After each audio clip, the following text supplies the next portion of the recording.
Merci à vous de m'accueillir. Laurent Mathiolon, donc moi je suis Air Nova. Air Nova, c'est un réseau d'infrastructures pour drone, donc constitué de Vertiport. Alors moi je ne suis pas du tout issu de votre milieu, de l'aéronautique, je vous dis tout de suite. Je suis ingénieur STP, état spécial électropublic, et je suis dans la promotion immobilière depuis 35 ans. J'ai commencé très jeune. Je suis très investi dans l'innovation, dans l'immobilier, et au cours de mes réflexions d'innovation, depuis 4 ans, j'ai fait le constat, comme beaucoup d'entre vous, de la saturation en termes de mobilité dans beaucoup de métropoles. Bon, je suis originaire de Bordeaux, qui est dans le top classement juste après Marseille, je crois. Et après avoir répondu à des concours d'innovation comme Décimois Toulouse, qui a accompagné de grands élus politiques sur la région qui étaient en réflexion sur la prospective de la 2030, 2040, 2050, ce que peut être la ville de demain, j'ai eu cette idée au départ de effectivement d'utiliser ce seul espace qui est encore disponible, l'espace urbain, c'est-à-dire, moi je ne connais pas tout le vocabulaire comme vous, donc l'espace, j'ai bien entendu, enfin, je sais un petit peu ce que c'est quand même, mais je n'ai pas toutes les nomenclatures, mais effectivement la couche basse, en tout cas, de l'espace aérien. Donc ça, c'est mon point de départ. Au début, je me suis dit, je vais faire en tant que promoteur un immeuble de bureau, un hôtel, un espace urbain, et puis sur le rooftop, venir installer une piste d'atterrissage pour drone.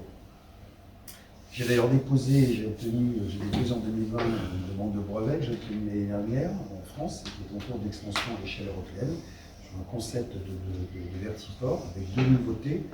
Le premier, c'est sur la position de la piste d'atterrissage, légèrement décorrélée du sol pour réduire un peu les effets Venturi. Et le deuxième, c'est une cinématique totalement automatisée pour la logistique.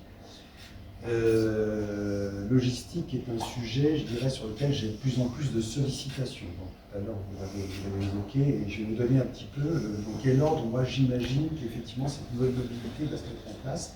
Et ça, c'est le fruit de rencontres avec de très, très nombreux élus, de différents niveaux, dans différentes régions. Donc, de cette première idée de bâtiment, je me suis rendu compte que ce n'est pas trop d'intérêt de faire du yo-yo d'un bâtiment à un autre, ou alors, avant d'avoir un point A, un point B, il se passerait un certain temps dans une ville. Connaissons bien le temps, on va dire, du développement immobilier avec le temps d'instruction, le temps de la concertation, le temps de la réalisation avant d'arriver à l'exploitation. Donc j'ai eu l'idée, on va dire, en travaillant avec un urbaniste qui est François Leclerc, qui est l'urbaniste du Roumette, par exemple ici à Marseille, qui je travaille fréquemment. On a réfléchi dans une métropole type ou dans un département, quels seraient les points, on va dire, intéressants à mailler. Donc on est arrivé à la conclusion, et on n'a pas inventé, on va dire, quelque chose de spécifique, on a identifié tous les lieux où il y a des flux. Aéroport, gare, la gare significative, espace de loisirs, lieux d'activité économique, plateforme logistique. Je me rends compte, pour visiter le sujet depuis quelques temps, que dans chaque métropole, aujourd'hui, on a une ou deux bases logistiques qui sont en train de se moderniser et de constituer, on va dire, un cluster en la matière, qui se professionnalise et avec des bâtiments au passage, aux dernières normes, alors que la logistique dans les années 70 était dans des hangars, on va dire, basiques. Et à partir de là, j'ai construit, on va dire, une feuille de route, un plan stratégique sur 10 ans, un business plan, pour étudier effectivement ces différents types de vertiports. Donc là, vous en voyez passer quelques-uns, ça, ce sont quelques-uns des premiers sites qu'on étudie. Celui-ci est au bord du bassin d'Arcachon, pour être très précis. J'ai commencé à rencontrer les collectivités territoriales, président de conseil régional, départemental, président d'agglo, maire, de communes de différentes tailles, sur lesquels je pressentais qu'il y avait un besoin, enfin il y avait un flux possible. Je vais venir après sur les 4 typologies d'usage que j'ai définies. Et qui mieux que le maire ou le président de l'agglo pour définir effectivement où est-ce qu'il y a du flux. Dans une région que je connais bien, j'ai quelques infos. Et quand j'arrive, j'étais récemment dans notre région, à 1 heure d'ici, sur une grosse agglomération, moi je ne connais pas, la France entière.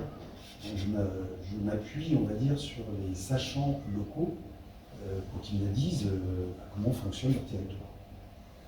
Ensuite, généralement, les élus me proposent plusieurs sites. Donc là, je choisis des sites ayant une grande expérience en matière de concertation. J'essaie de choisir des sites qui ne sont pas directement à côté des habitations, parce que je sais que sinon, on va passer un certain temps à discuter avec la population. Et à partir de là, donc, je déroule ensuite les études. J'étudie aujourd'hui une vingtaine de sites en France, à peu près la moitié en Gironde, une deuxième partie en Pays de la Loire, qui est le deuxième secteur que j'ai commencé à développer. L'orage de Challes, tu me dis si je dois... Oui, non, mais je vais venir après, mais là j'explique Okay. rapidement, on va dire, la démarche et où j'en suis. Et puis plus récemment, le pourtour méditerranéen, où là j'ai plutôt été sollicité, c'est pas moi qui avais frappé les portes, c'est plutôt...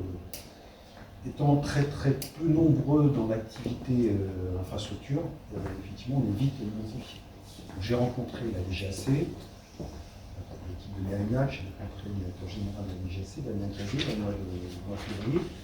Et donc, on est en train de construire une première ligne aérienne, une première ligne expérimentale que j'espère ouvrir fin 2024, début 2025, avec un vrai cas d'usage, 50 km. L'aéroport de Mérina, qui est les villes principales du bassin d'Arcachon, pas encore de l'élément, mais une ligne qui peut être à la fois logistique, c'est un centre logistique juste à côté de l'aéroport, et c'est une membre en plus de cette commune, et également transport passager compte tenu du flux et des livrées considérant dans le véhicule en période estivale. Qu'est-ce que j'ai observé effectivement au fil du temps? Il y a 4 ans, très sincèrement, enfin, vous allez connaître ceci, certains d'entre vous, il y a 4 ans, on regardait un petit soir en train, en disant c'est de la science-fiction, c'est le film de Luc Besson, même ma femme m'a dit mais tu rêves complètement, et je me rends compte que, et je n'y suis strictement pour rien, je le dis d'avance, je me rends compte que la technique est en train d'avancer très vite grâce aux batteries. L'évolution des batteries de voitures électriques, moi-même je suis dans la voiture électrique depuis plus de 4 ans, je vois bien que tout ça accélère et qu'on retrouve l'avancée technologique dans les drones. Les eVTOL. Pour l'instant, 20 km, je le dis, il y a des fabricants de drones ici dans la salle, 20 km, pour moi, c'est pas encore un vrai cas d'usage. Il y a quelques, sauf sur des sujets vraiment bien dédiés, mais j'imagine pas l'exploitation commerciale à 20 km.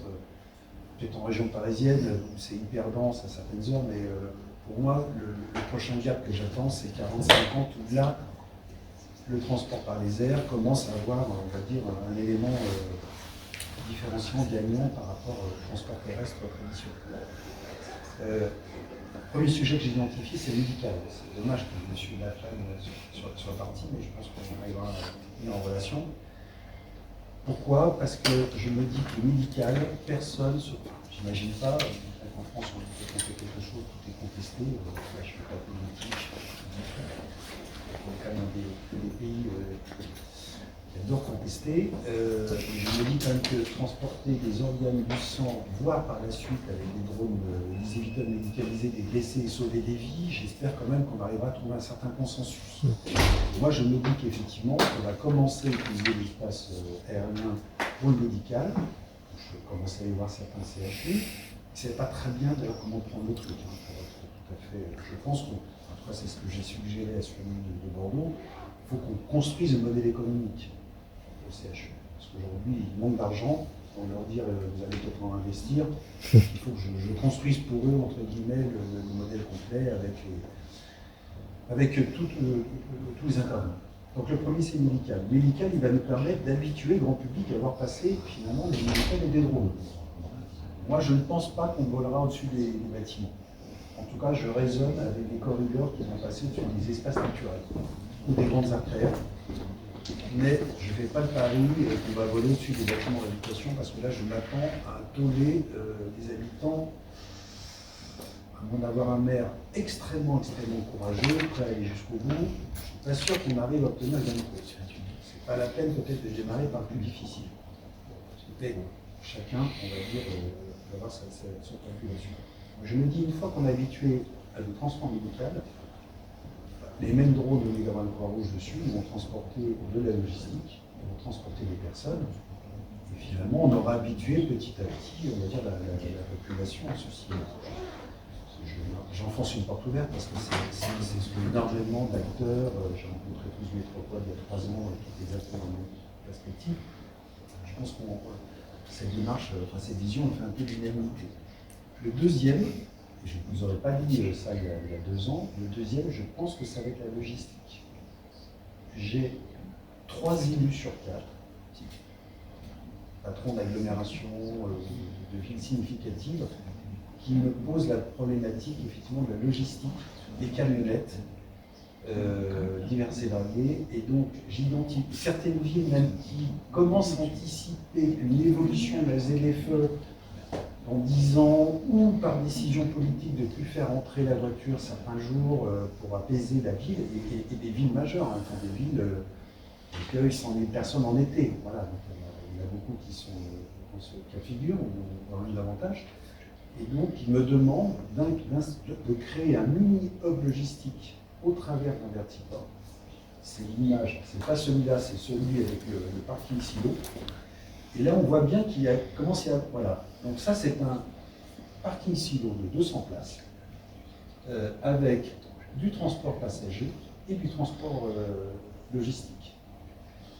Avec l'idée dans cette ville qu'on ne fasse plus rentrer les camionnettes, on fasse livrer par drone. Dans le brevet que j'ai obtenu, on a un système totalement automatique où le drone vient déposer son colis, on a un bras articulé qui le récupère, qui le descend directement au chaussée et qui va venir le mettre dans un casier connecté, comme le casier d'Amazon, à la gare ou ailleurs. Et ensuite, il y a un vélo électrique ou un tout petit engin de mobilité. Là, en l'occurrence, ce vertiport, il est à 2,5 km de l'hypercentre, une ville qui reçoit 100 000 habitants, 100 000 personnes l'été. Et donc, plutôt que d'avoir effectivement le camion habituel de la camionnette, on va venir vivre. Donc ça, c'est une des premières démarches. J'ai rencontré d'autres élus qui ne sont absolument pas du bord politique, je ne sais pas s'ils se posent de temps en temps, on fait strictement la même demande. Donc, je me dis qu'effectivement, la logistique urbaine, pas beaucoup du dernier kilomètre, mais avant le dernier kilomètre, il faut déjà arriver proche du site. C'est sans doute quelque chose qui a du sens. Troisième élément, transport passager. Transport passager, parce qu'il y a des endroits où il est intéressant de transporter des personnes, mais je ne ferai pas sur tous les vertiports, on va dire, toutes les utilisations. Il y a des sites qui seront uniquement logistiques, parce qu'il n'y a pas besoin de transporter des personnes. J'étais sollicité sur un site d'activité économique au sud de Bordeaux qui rassemble des milliers d'entreprises, où il n'y a pas vraiment de problématique de transport de personnes. Par contre, une problématique de transport logistique. Donc, chaque fois qu'on étudie un site, on va faire une véritable étude de marché. On vient de le faire à l'aéroport de Mérignac, et on va interroger. À Mérignac, on a eu plus de 500 réponses. Un vrai retour des usagers personnes, transport des personnes. Et sur les sites logistiques, on va interroger les entreprises pour savoir quels sont leurs besoins, la taille, le volume et la fréquence effectivement des livraisons. Laurent, essayez de respecter les 8 minutes. J'ai presque fini. Parfait. Presque fini. Quatrième catégorie. Si je change.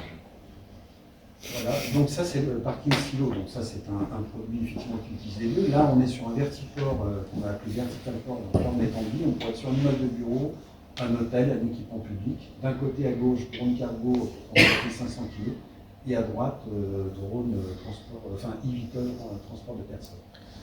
Et ensuite un autre modèle, donc ça c'est celui qu'on va faire le plus souvent, on l'a dessiné il y a un peu plus de 2 ans.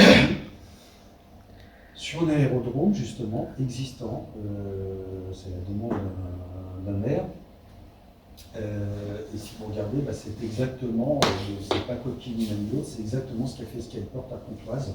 Ouais, avec, pareil. Voilà, parce qu'on est parti même qui a des charges, et donc on est arrivé à peu près au même dessin. Donc ça, c'est le modèle qu'on va faire le plus souvent, de la petite station. C'est à peu près 1000 m² dans prise au sol. Il y a un petit bâtiment d'accueil, une piste d'atterrissage et un espace pour pouvoir recharger l'énergie. Quatrième catégorie d'usage. Comme j'habite sur le bassin d'Arcachon et que j'ai été traumatisé cet été par ce qui s'est passé des incendies, vous avez pu sûrement avec le Vision, vous connaissez ça dans la région, j'ai décidé de rajouter un sujet qui est la défense incendie, qui n'est pas un sujet, on va dire, de rentabilité économique pour la Nova, mais de doter certains vertiports non seulement des recharges énergétiques, mais également de rechargeants en eau avec retardant, pour permettre à des drones spécialisés de pouvoir assurer, on va dire, de l'intervention rapide en période à risque. J'ai rencontré le patron du SDIS de la Gironde. La Gironde est devenue, ce qui n'était pas le cas, un des départements les plus à risque de France. Et il m'a expliqué ces problématiques. Elles sont très simples. La première, c'est la surveillance. Ce n'est pas mon domaine, mais ils ont besoin d'avoir des drones de surveillance H24 sur les zones à risque. C'est ce qui est en train, a priori, d'être déployé pour la campagne de cet été, de manière à tout de suite identifier les besoins et dimensionner les interventions. Ça peut être fait assez rapidement avec des drones autonomes. La deuxième intervention dont il a besoin, ce sont des drones d'intervention sur les feux naissants. En période exceptionnelle, comme celle qu'on a connue, en 10-15 minutes, si on n'intervient pas de manière chirurgicale, on met 15 jours, 3 semaines et des milliers d'hectares après pour arrêter le feu. Donc j'essaie de rencontrer, et j'ai eu la chance d'en rencontrer un dans notre région, fabricant de drones, parce que j'ai cherché, moi je cherche, je l'ai précisé, j'essaie de travailler exclusivement soit avec des partenaires français, et si je ne trouve pas européens, pour l'instant j'ai refusé les différentes prises de contact des Chinois, parce que j'ai pas envie très clairement que, on va dire, sur une nouvelle activité, comme sur Internet et d'autres secteurs, soit les Chinois et les Américains qui prennent le marché. Je pense qu'on a suffisamment de savoir-faire dans le pays. Voilà, j'ai terminé. J'étais un peu long. Merci.